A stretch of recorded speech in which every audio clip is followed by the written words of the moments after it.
Heartbeat Alaska is made possible by the following.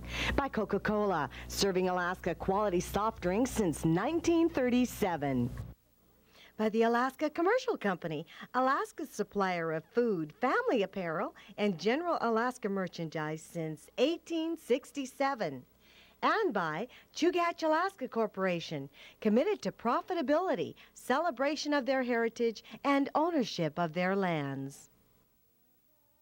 There's a heartbeat, louder than thunder, revolution is in the air. There's a heartbeat deep inside our mother. Are you too cool to care? Hello and welcome to Heartbeat Alaska. I'm Jeannie Green, bringing you Native News. Thank you so much for joining me. On today's program, in Alaska, we have news from Borough, Alaska, from the North Slope Borough. We visit the village of Huslia, Athabascan village, where they're still berry picking. In the lower 48 across the nation, we visit the American Indian rapper Litefoot. And speaking of news across the nation, here's Gary Fife with updates on what's happening in the Indian world across the country. This is Native News Across the Nation. I'm Gary Fife. President Clinton has signed disaster relief measures to aid Native communities in northwest Alaska. Several villages along the Koyukuk River have had to be evacuated in the last weeks as floodwaters ravaged their homes and businesses. As residents begin their return to normal, damage assessments are being made, and Alaska Governor Walter Hickel made his appeal for federal disaster help. With the presidential disaster declaration made, residents now begin racing the weather to make repairs before the Alaskan winter sets in. The Omaha tribe is not required to tell anyone how it's been using its profits from its tribal gaming ventures, but they don't have any problem with that. In fact, they're proud of what they've been able to accomplish. So far this year, they've reported $17 million in profits, and the largest portions have been used to pay tribal debts and share the wealth with tribal members through per capita payments. The Omahas have used their windfall to pay for a health center expansion, elders and youth programs, food and clothing programs, and some small business development. The tribe plans to keep its policy of keeping their tribal members informed through a regularly published, easy-to-read accounting sheet. Tribes of northeast Oklahoma will now have a better way of finding out their tribal news. A new intertribal newspaper has been launched to serve their needs. The new Intertribal Times will focus on the communities of the Quapaw, Wyandotte, Miami, Seneca Cayuga, Peoria, Modoc, Eastern Shawnee, and Ottawa tribes. Each tribe will have its own designated page within the monthly newspaper. Newspaper administrators are hoping for a circulation of about 10,000 readers through the areas of northeast Oklahoma and the surrounding states of Arkansas, Missouri, and Kansas. A new documentary traces the legacy of Wounded Knee from the 1890 massacre to the 1990 anniversary memorial ride to the oral histories of Lakota elders today. Indian Country Today reported the film Ride to Wounded Knee begins with the killing of Lakota holy man Sitting Bull in 1890. It continues through the massacre of Chief Bigfoot's band of 350 and has conversations with the horseback riders who covered Bigfoot's route in 1989. Ride to Wounded Knee is scheduled for a theatrical release this fall. The state of Montana is playing host to this year's Native American Youth Olympics. The event will kick off on September 16th at Fort Harrison in Helena, Montana. Athletic competition will include the usual track and field events plus specialties like the arrow throw. The Native Youth Olympics will draw competitors in 4 age groups from 8 local tribal nations. Legislation to provide more opportunity for Eskimo Scouts to become officers in the U.S. Army National Guard has received congressional approval. The measure was part of the recent Defense Authorization Bill approved on Capitol Hill. It provides a waiver to the Guard requirement for a college degree to become an officer. Alaska U.S. Senators Stevens and Murkowski backed the bill at the request of Major General Hugh Cox, commander of the Alaska National Guard. They say the bill does away with the requirement that was impractical in the case of Alaska Natives who usually live in villages far from universities and were barred by geography from attending college. And finally, for the first time in the history of the Inuit Circumpolar Conference, an official meeting was held in Russia, in the land of the Siberian Yupiks. The ICC's Executive Council met in Providenia, Chukotka, Russia from September 9th to the 11th. Up until recently, the Chukotkan Inuit were unable to participate in the International Native Bodies sessions. The ICC Council members heard from the local Inuit that they face economic, medical, and cultural hardship in the wake of the breakup of the former Soviet Union. But in spite of local hard times, the Chukotkans were still able to provide fellowship, food, and entertainment to the visiting ICC executives. This is Native News Across the Nation. For Heartbeat Alaska, I'm Gary Fife.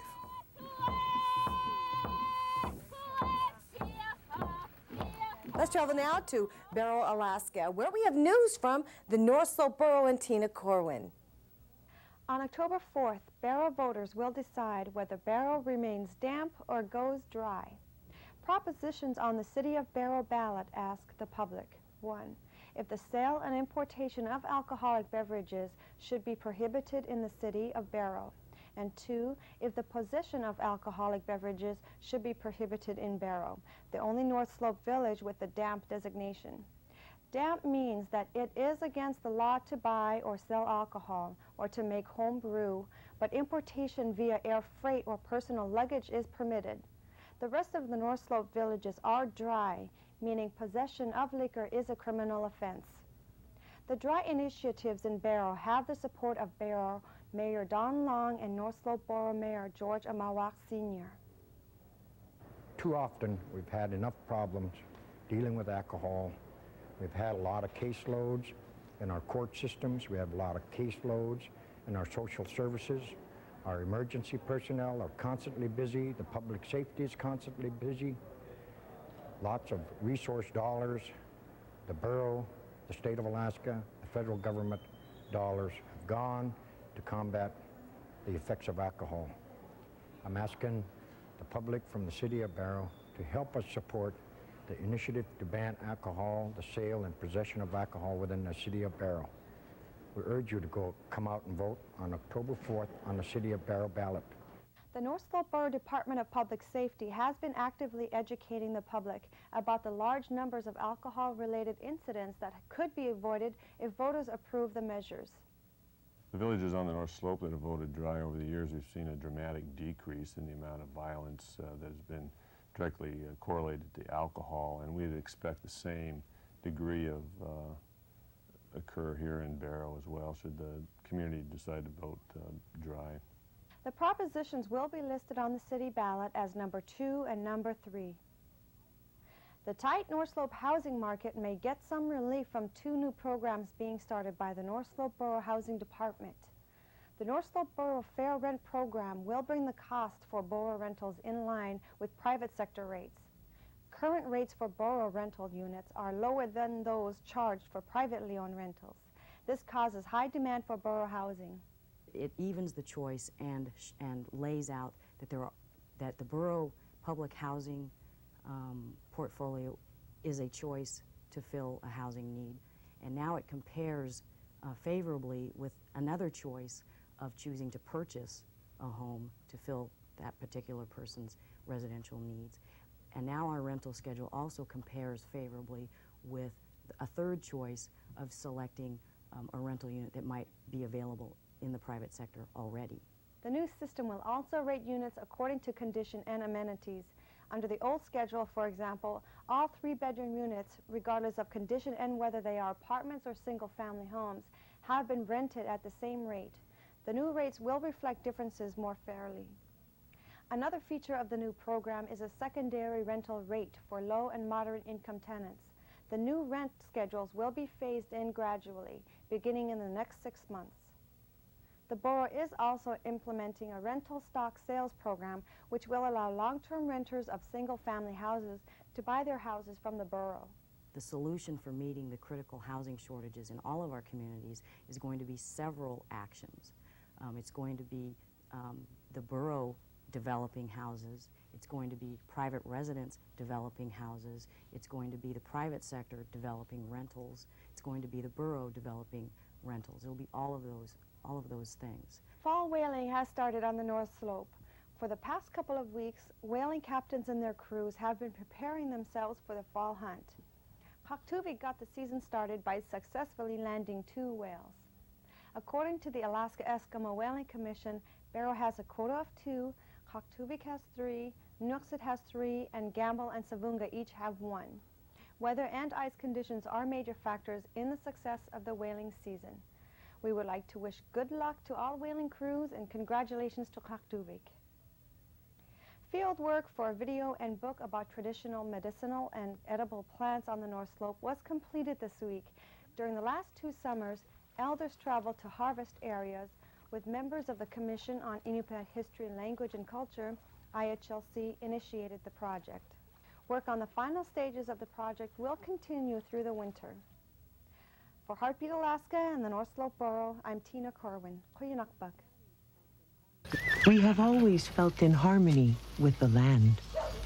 Chakome, Tapiwa, the Skumok, Ta Tapiachu, Kenok Honestje, Matapiwa, Makaspumos, Akum. Help the Soil Conservation Service help our earth. Call us today. We owe it to our children.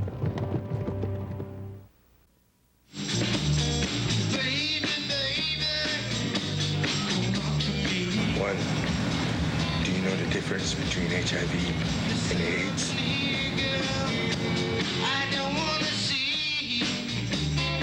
Two, how safe? The virus does not discriminate.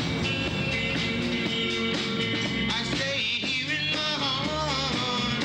I think we're dying. In Alaska, the general election is just around the corner. Voting in rural Alaska can make a difference. Yupik elder Paul Gregory has this message for everyone, spoken in his Yupik tongue. Ayaguma, ayaguma, ayagohuma, yakeuchi, yakeuchi. Ataze makat kiskan makka, talima nagabalangak, mai tuthaul bitalam amlkhelu. Dawam vu tayutlim damakut hankuta biuk ngabut biuk sigatlachtut. Matumi mai talalhakumi vu takhtiku tutukligeluda. Kanlachtukut tamak hankuta tutuklichtiku kutawam biuk tuitok. Juan kutabu tayuilamta. Tamagunachtaka achtaktuka maugululgana paugululganilu. Taumun imireachtukiji vutakyahnachtuti. Native people are adaptable. That's one of our greatest strengths. We're represented in almost all professions, including the entertainment industry. Annette Brown from SKC in Palma, Montana, interviews Litefoot. His profession, rapping. Writing, I used to do poetry and stuff like that. So when it came to like me buying music and me getting involved in music, it was like natural for me to get involved in rap because I used to listen to everything from Michael Jackson to the Temptations to the Commodores to Earth, Wind and Fire, and so it was almost rap was combining my poetry and the music that I had when I was growing up. I also understand you're involved in quite a few other things besides music. What are some of those?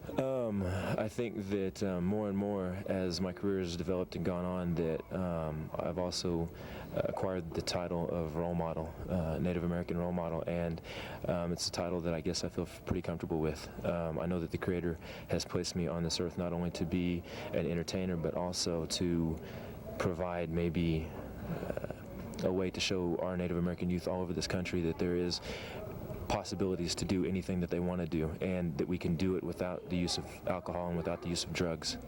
Is that what brought you here today? Yeah, as a matter of fact, it brought us 51 hours from New York here today, and then on over to New Mexico from here, and then Fort Duchesne and Minneapolis and da-da-da-da-da.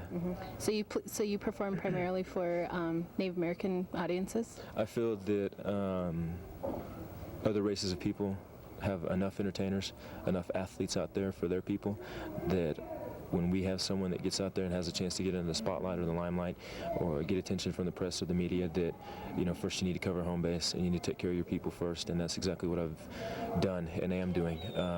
It's turned out to start evolving into bigger and better things. I'm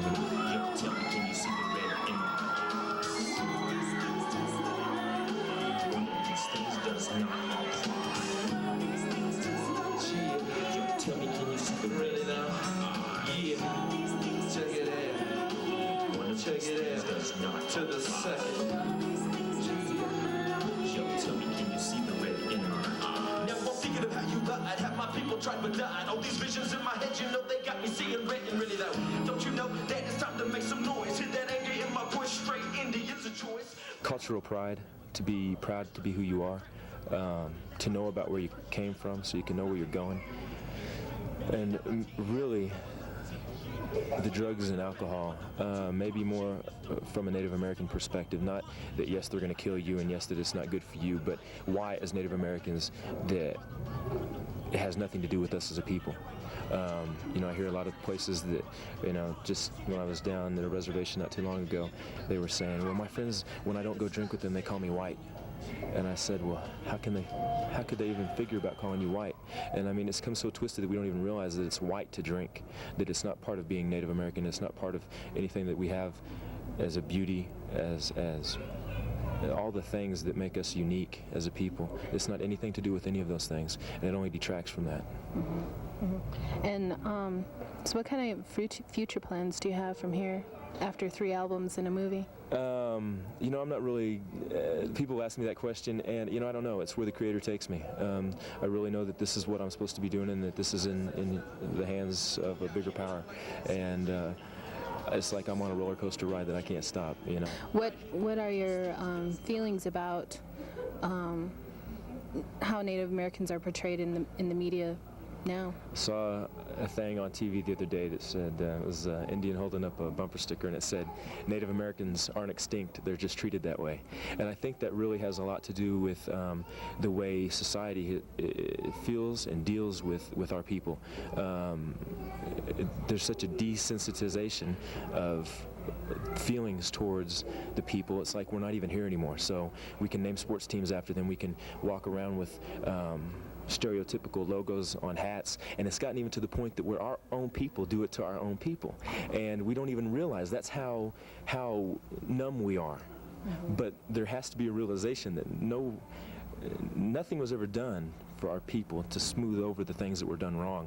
So there is a very big rumbling beneath the icing on the cake that I think, you know, our people are what is it, the population 10 times is what it was when your grandparents and my grandparents were living. So what's it going to be 10 years from now with this rumbling underneath? I think that society needs to recognize they need to make some amends to the wrongs that were done. It's going to be a situation much like the Civil Rights Movement, and hey, if it takes that, then it takes that. Who are some of the people that you look up to? I tend to look back to a lot of people. I think that our people are in real need of heroes today. I think that our people are in real need of people who stand up when it's more convenient to lay down. When I look at people to inspire me, I look to people like Crazy Horse, who was very much a leader, who was very much not someone who let other things that were brought into this country influence how he felt about tradition, about the culture, about the land, and about his people. And those are the people that I tend to want to mold myself after, which those are very big shoes, but I would rather shoot for something like that than a lot of the corrupt things that I see around the country today. Where do you get some of the inspiration for your songs that you write? Guess you don't have to go very far. You know, you don't have to look. Just read a history book and see all the things that weren't said that need to be said. And you know, that's where I'm like, you know, I read in there about Custer, and he wasn't a hero. I mean, he was a punk, you know? I mean, that's just what he was. He was egotistical, and he thought that if he went down there and swooped up on Little Bighorn, that he was going to have a swooping victory and be president of the country, you know? And people need to understand that these are the kind of people that were chasing our people around the country, you know, and killing them for self-righteous reasons, you know, to promote themselves politically or whatever. And, you know, people were killed for that. Ignorance and religion, you know, different things like that. So, you know, I tried to show maybe a different perspective. Instead of one little, two little, three little Indians, maybe one little, two little, three little pilgrims, you know.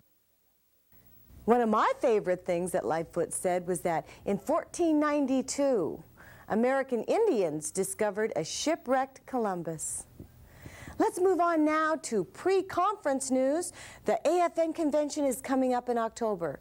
I spoke recently with Greg Nothstine and Harold Napoleon about one of those pre-conference meetings.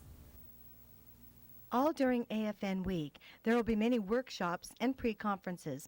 This one's called Taking Community Responsibility.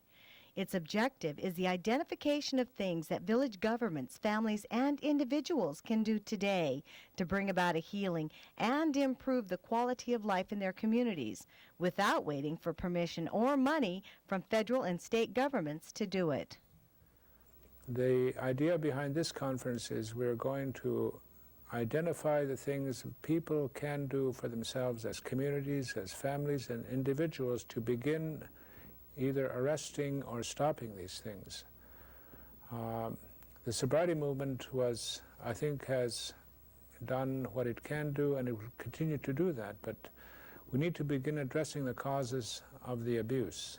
And that brings us into a completely different level, which is we need to address joblessness, which is unemployment.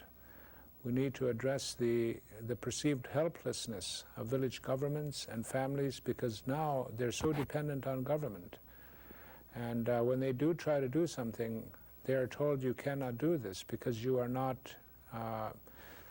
So the conference is not going to concern itself with legalities.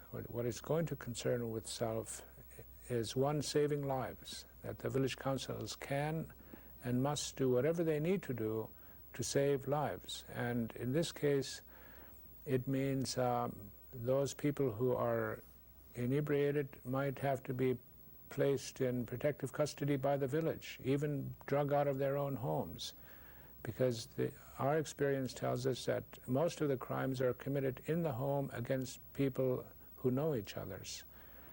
And so we're going to encourage the councils to do that, to even drag people out of their homes and holding them into protective custody, not as a punishment, but as a measure. The conference organizers also hope the village representatives will pass ordinances making people who bootleg or manufacture home brew accessories to crime, to people who they sold or gave alcohol to. That's already actually in practice as far as the conspiracy law that's just been enforced here in Anchorage, where two ladies were convicted of conspiracy of distributing cocaine. And that there would be an offshoot of that particular law, where the conspiracy theory in practice, people who sell or bootleg liquor in villages that are dry would be held accountable for the actions of those they've sold the liquor to. Аккаллаарааортэлхит ангнирахкауяақу тамлхмитахуамтхаанам таюунақлхатсиқилиқнахаақа нунаамхникаяаларту таулукуумаалларкаамгнунниит нун икааюутстангхтуқтханрат нуннаитниуи таллхитаттунгиинун qatignaqqoqikaajuullerkait nunaanirullrit nun nalluneriskngaanqakku tassiigaalungoqamak ikaayuriulqaamak qayaagaauqi kilitnaaquvit akkallarvit huallu 800-770-0138 taamun. Heartbeat Alaska is brought to you in part by the Chugach Alaska Corporation, a corporation committed to profitability, celebrating its heritage and ownership of its lands. Chugach Alaska Corporation, assisting in operating the Job Corps Center in Palmer, Alaska, and recruiting students statewide, working to better the lives of all Alaskans.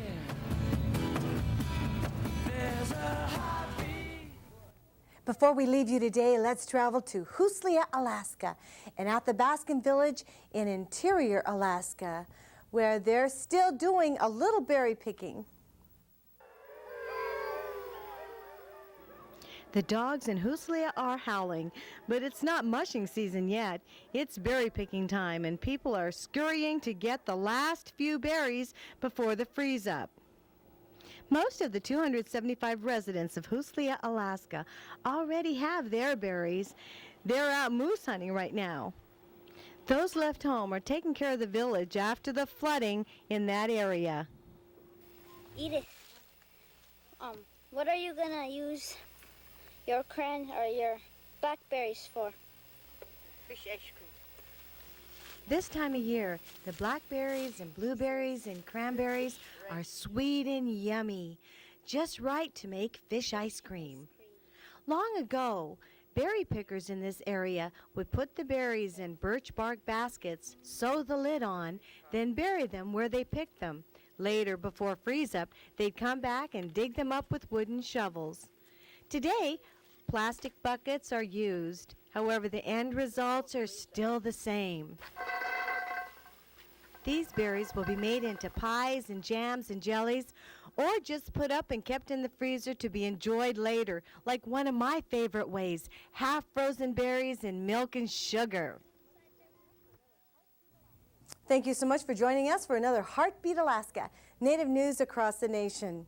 If you're near a village or community and there's something that you'd like to share with the rest of our viewers, please give me a call at area code 907-272-8111, and I'll show you how we can share it with everyone else. It's really very easy.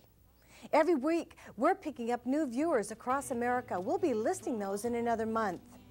Thank you so much for joining me. I'm Jeannie Green, and we'll see you next week.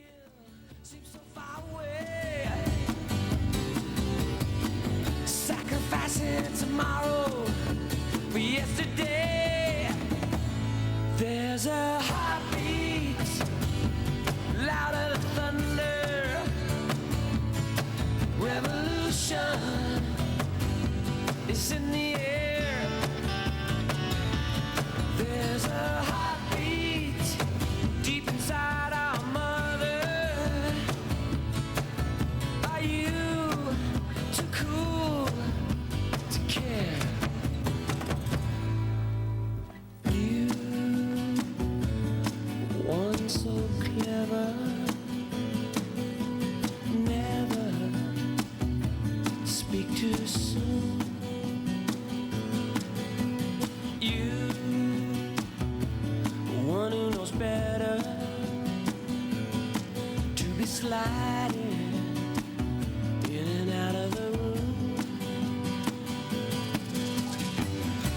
With your friends close, your enemies closer. Ah, be careful now, not before it's her. There's a